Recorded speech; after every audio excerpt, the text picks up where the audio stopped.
मित्रांनो, तुम्हाला माहित आहे का भारतातील सर्वात कमी वयात IPS झालेले 3 अधिकारी. आता तुम्हाला तर माहितच आहे, UPSC सारखी परीक्षा देणं म्हणजे पार पोरांची फाटून हातात येणेच.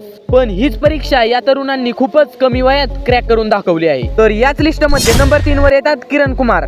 किरणने 23व्या वर्षी आणि 65व्या दिवशी ही UPSC परीक्षा क्रॅक केली आहे. बिहारच्या छोट्याशा गावात राहणाऱ्या किरणने कॉलेज लाईफ मध्ये UPSC ची तयारी सुरू केली आणि ते 2020 मध्ये IPS बनले. तर याच लिस्ट मध्ये नंबर 2 वर येतात अंशिका चौधरी.